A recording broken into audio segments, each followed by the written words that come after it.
Hello friends, welcome back to my channel Divya pregnancy help. I hope आप सब बहुत अच्छे से हैं और आपकी प्रेगनेंसी जर्नी बहुत अच्छे से चल रही होगी। जैसा कि आप सबको पता है, आज है होली का त्यौहार और ये होली का त्यौहार हमारे हिंदू धर्म में बहुत खुशियों से मनाया जाता है।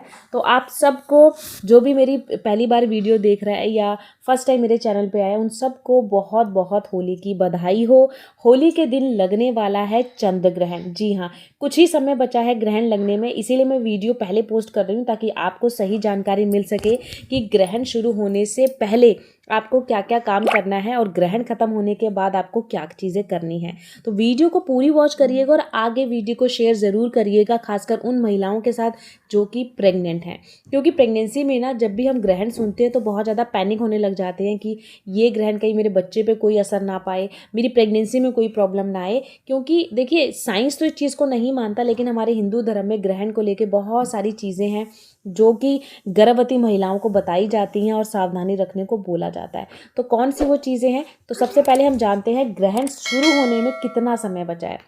तो देखिए, ग्रहण का जो सही समय है वो है सुबह 9:29। जी हाँ, सुबह 9:29 पे शुरू होगा ग्रहण और ये दोपहर के 3:29 पे ख़त्म होगा। ग्रहण की जो टोटल अवधि है पूरे 6 घंटे की है, तो काफ़ी लंबे समय का ये ग्रहण है।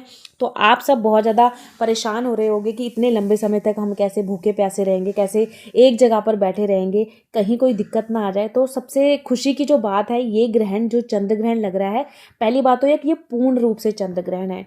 इन 2 सालों में ना, 2 सालों के बाद ये जो ग्रहण लग रहा है पूर्ण रूप से चंद्र ग्रहण लग रहा है।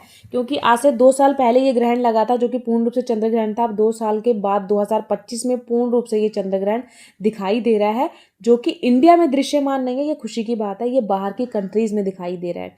तो अगर आप इंडिया से मेरी वीडियो देख रहे हो तो प्लीज़ सबसे पहले तो परेशान मत हो। आप सब जो मन में चीज़ें लेके आ रहे हो, ये ग्रहण कहीं बच्चे पर कोई इफेक्ट ना करे, कोई प्रॉब्लम ना हो, तो आपको परेशान नहीं होना है। ये ग्रहण बाहर की कंट्रीज़ में दृश्यमान है, तो वहाँ के लोगों को सावधानी रखनी है, इंडिया के लोगों को परेशान बिल्कुल भी नहीं होना है। और ये जो चंद्र ग्रहण दिखाई दे रहा है ना, ये एक लाल मून की तरह आपको दिखाई देगा, यानी कि चंद्रमा का जो कलर है वो बिल्कुल लाल हो जाएगा। अब चंद्र ग्रहण असरदायक कब होता है, सूर्य ग्रहण असरदायक कब होता है? असरदायक तब होता है जब हमारी पृथ्वी पर चंद्रमा या सूरज निकला हो। अब देखिए, अब आपको सबको पता है सुबह स्टार्ट हो चुके हैं, होली का त्यौहार लोग मनाना भी शुरू कर चुके हैं। तो अभी तो देखिए सूरज उदय हो चुका है, तो चंद्रमा की किरणें पृथ्वी को कैसे प्रभावित करेंगी? नहीं करेंगी ना। आप सबको देखिए, अभी यहाँ पे सुबह है और बाहर की कंट्रीज़ में रात है, तो ऑब्वियस सी बात है ये बाहर की कंट्रीज़ पर इफेक्ट करेगा। तो वहाँ की जो प्रेग्नेंट वुमेन है उनको पूरी सावधानी रखनी होगी। वहाँ पर सूतक काल भी माना जाएगा और ग्रहण के जो नियम है खासकर प्रेग्नेंट वुमेन्स के लिए, वो भी उनको फॉलो करने पड़ेंगे। लेकिन इंडिया में इसका असर नहीं है, क्योंकि हमारे इंडिया में देखिए सूरज उदय है, सूरज की किरणें पृथ्वी पर पड़ रही हैं, तो चंद्रमा की किरणें पृथ्वी पर इफेक्ट नहीं करेंगी। वैसे बोला जाता है ज्योतिष के हिसाब से कि ग्रहण चाहे कहीं पर भी हो, हर इंसान के ऊपर उसका इफेक्ट पड़ता है। क्योंकि आप सबको पता है, ग्रहण जब पड़ता है तो हर एक राशि में कुछ ना कुछ चेंजिंग होती है, तो उसका बहुत थोड़ा बहुत असर पड़ता है। तो वो राशियों पे पड़ेगा, लोगों के ऊपर पड़ेगा, आपकी प्रेगनेंसी के ऊपर नहीं पड़ेगा। तो जो जो महिलाएं प्रेग्नेंट हैं, प्लीज़ कमेंट बॉक्स में जय महादेव या जय माँ का हाल ज़रूर रखिएगा, लिखिएगा। महादेव आपके बच्चे को सही सलामत इस दुनिया में लेके आए, मेरी यही कामना है। सेकंड, बहुत सारे जो लोग कमेंट कर रहे हैं कि मैम ये जो सावधानी है ये इस खाली वुमेन को रखनी है जो प्रेग्नेंट है, या हस्बैंड को भी रखनी है? तो सबसे पहली बात, जो महिला प्रेग्नेंट होती है ना, सावधानी सिर्फ उनको रखनी होती है, हस्बैंड को सावधानी रखने की कोई भी ज़रूरत नहीं है। ग्रहण इंडिया में दृश्यमान नहीं है, तो आप होली का त्यौहार मना भी सकते हो, लेकिन होली का त्यौहार मनाते हुए पूरी सेफ्टी रखें। पानी में पैर ना स्लिप हो, फूलों के आप होली बना सकते हो, ड्राई रंगों की होली बना सकते हो, गीले में मत जाओ। पूरी सेफ्टी के साथ अगर होली खेलनी है तो खेलो।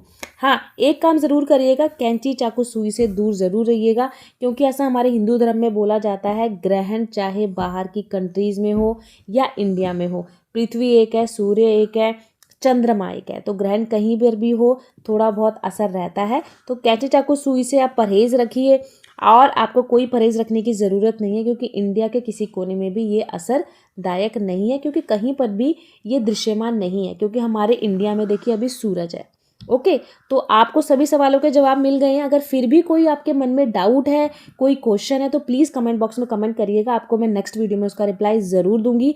बाकी जो मेरे पास कमेंट्स आ रहे हैं मैं उनका रिप्लाई इस वीडियो में दे रही हूँ। कई लोग बोल रहे हैं सूतक काल है मैडम, सभी खानों में हम तुलसी के पत्ते डाल दें। तो देखिए, सूतक काल कब माना जाता है? सूतक काल तब माना जाता है जब हमारे इंडिया में ग्रहण पड़ रहा हो। हमारे इंडिया में ग्रहण दिखाई नहीं दे रहा है तो सूतक काल भी माना नहीं जाएगा। ये मैं बार बार इसलिए बोल रही हूँ क्योंकि बहुत सारी प्रेग्नेंट वुमेन परेशान हो रही हैं, मुझे फेसबुक पर, इंस्टा पे एक ही कमेंट कर रही हैं कि मैम ये असर कोई बच्चे पर तो इफेक्ट नहीं करेगा। क्योंकि ऐसा हिंदू धर्म में बोला जाता है कि अगर आप कोई कैंची, चाकू, सुई या कोई तीखी नुकीली चीज़ों को यूज़ करते हो तो आपके बच्चे पर उसका इफेक्ट पड़ेगा।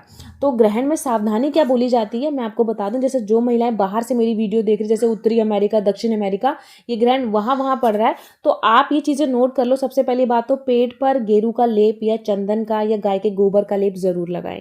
अब इंडिया में तो चीज़ें मिल जाती हैं, बाहर की कंट्रीज़ में मिलती हैं कि नहीं मुझे इसके बारे में पता नहीं है, बट तीनों में से कोई भी चीज़ मिलती है, गाय का गोबर या गेरू का लेप, कुछ भी हो, या चंदन, लेप ज़रूर लगाएं। खाना पहले ही खा लें। ग्रहण के समय में सिर्फ भगवान का नाम जपना है। जिस भी देवी, जिस भी देवता को आप मानते हो उसका नाम जप करना है। कहा जाता है ग्रहण काल में जो नाम जपता है ना, उसका बहुत ही अच्छा फल मिलता है, जो भी उस टाइम पर नाम जप कर रहा हो। तो प्रेशर अपने आप को बिल्कुल मत दीजिएगा कि हमें नाम जप ही करना है। अगर आप थक जाते हो बैठे बैठे तो आप लेट सकते हो, क्योंकि लंबे समय का ग्रहण है। इतने लंबे समय तक कोई भी नहीं बैठ सकता, चाहे प्रेगनेंसी का पहला, दूसरा, कोई सा भी महीना है। आप बुक पढ़ सकते हो आध्यात्मिक, आप भजन सुन सकते हो। आप अगर आपको काफ़ी देर ऐसा लग रहा है कि बैठा नहीं जा रहा है तो आप लेट के भगवान का नाम जप सकते हो। लेकिन कोई भी गलत चीज़ें, किसी के बारे में गलत नहीं सोचना है, क्योंकि ग्रहण के समय में अगर नकारात्मक चीज़ें सोचते हो ना तो उसका इफेक्ट आपके ऊपर होता है। तो ये चीज़ें मन में नहीं लानी, अच्छी अच्छी बातें सोचनी, अच्छी अच्छी चीज़ें भगवान आपके साथ करेगा। खुले आसमान में गर्भवती महिला को नहीं जाना, यानी कि बाहर आपको नहीं जाना है, घर में ही रहना है। दूसरा, अपने देखिए जैसे ही खाना पीना खाया, अपने घर के सारे काम किए, उसके बाद अपने रूम में आ जाना है। पर्दे, दरवाजे, खिड़कियाँ अच्छे से बंद कर लेनी है और अपने रूम में ही स्टे करके भगवान का नाम जपना है। कोशिश करें अपने पास आप नारियल रखें, जो पूजा वाला नारियल होता है ना वो रखें। पूरे ग्रहण समय तक, ग्रहण खत्म हो उसको बहते पानी में छोड़ दें। उसके बाद घर आके आप सर धो के नहाएं। सर धोने से पहले गंगा जल पानी में ज़रूर डालें, उसके बाद नहाएं और पूरे घर में गंगा जल का छिड़काव करें। मंदिर में भगवान के कपड़े बदले गंगा जल का छिड़काव करें। सेकंड, उसके बाद आपने अन्न का दान करना, जैसे चावल, गेहूं, मतलब कुछ भी अन्न का दान किसी गरीब को करो। उसके बाद ताज़ा खाना बनाओ, ताज़ा खाना खाओ। ग्रहण समय से पहले जो भी आपने खाना बनाया हो प्लीज़ उसको मत खाओ। घर का कोई और मेंबर खा सकता है, मगर जो महिला प्रेग्नेंट है वो खाना ना खाए, वो ताज़ा खाना बनाए अन्न के दान के बाद। तो ये सावधानी होती है जो कि ग्रहण समय में रखने के लिए बोली जाती हैं। और इसके साथ देखिए, ऐसा माना जाता है कि ग्रहण समय में कंघी नहीं की जाती है, हार श्रृंगार नहीं किया जाता, शारीरिक संबंध नहीं बनाए जाते। तो इन चीज़ों से अवॉइड रखिएगा, खासकर जो महिलाएं मेरी वीडियो बाहर से देख रही हैं, क्योंकि बाहर की कंट्रीज़ में ग्रहण है तो उनको पूरी सावधानी रखनी है। कैंची, चाकू, सुई, कोई तीखी नुकीली चीज़ अगर आपके आसपास है तो उससे प्लीज़ दूर कर दीजिए। काले वस्त्र मत पहनिएगा ग्रहण काल में। ऐसा बोला जाता है जो किरणें होती हैं, काला साया होता है ग्रहण के समय में, तो काले कपड़े नहीं धारण किए जाते। कई ऐसे घरों में ऐसी चीज़ें होती हैं ना, जो ग्रहण समय में कपड़े पहने होते हैं उसको भी दान कर दिया जाता है। या फिर ऐसा बोला जाता है कि पूरे प्रेगनेंसी में उन कपड़ों को नहीं पहनना है, आफ्टर डिलीवरी उन कपड़ों को आप पहन सकते हो। तो ये मेन सावधानी जो मैंने आपके साथ शेयर की है, हर एक वीडियो में मैंने डिटेल में बताया है। बाकी इंडिया की महिलाओं को सावधानी रखने की ज़रूरत नहीं है, मगर आपके घर में अगर प्रेशर है, बोला जाता है कि नहीं सावधानी रखो, तो आप सावधानी रखें। लेकिन कोई भी डरने की 1% की बात नहीं है, बिकॉज हमारे इंडिया में देखिए सुबह है और सुबह सुबह के समय सूरज होता है, तो कोई भी इफेक्ट ग्रहण का, चंद्र ग्रहण का हमारी पृथ्वी पर नहीं है। आप होली का त्यौहार अच्छे अच्छे फ्रूट्स खा के, अच्छे अच्छे डिशेस खा के, अच्छे अच्छे मन में ख्याल ला के बना सकते हो। कोई दिक्कत, कोई परेशानी नहीं है। बाकी वीडियो को जितना हो सके प्रेग्नेंट वुमेन के साथ ज़्यादा से ज़्यादा शेयर करो, ताकि उनको सही जानकारी मिल सके। और चैनल को सब्सक्राइब करना बिल्कुल मत भूलिएगा, क्योंकि मेरे चैनल पर सही जानकारी दी जाती है।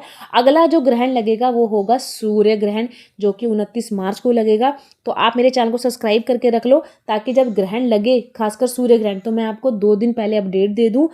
सावधानी क्या क्या है, कहाँ कहाँ ये दिखाई देगा, मैं उस वीडियो में आपके साथ शेयर करूँगी। बाकी अब लगने वाला है, थोड़ा ही टाइम बचा है ग्रहण शुरू होने में, तो प्लीज़ जो महिलाएं बाहर की कंट्री से मुझे देख रही हैं वो सावधानी रखना शुरू कर दे, खाना पीना पहले ही खा ले ताकि ग्रहण समय में आपको भूख प्यास ना लगे। अपने कमरे में पानी ज़रूर रखिएगा ताकि आपको प्यास लगे तो पानी पी सकते हो, फल फ्रूट खा सकते हो, कोई दिक्कत नहीं है। अपने आप को ज़्यादा देर तक भूखा नहीं रखना है बिकॉज आप प्रेग्नेंट हो। अपना और अपने बच्चे का पूरा ध्यान आपको ही रखना है। तो आई होप आपको वीडियो अच्छी लगी होगी। चैनल पे नए हो तो प्लीज़ चैनल को सब्सक्राइब करिएगा और वीडियो को भर भर के लाइक करिए और कमेंट बॉक्स में जय महादेव ज़रूर लिखिए। मिलती हूँ नई वीडियो में, बाय बाय।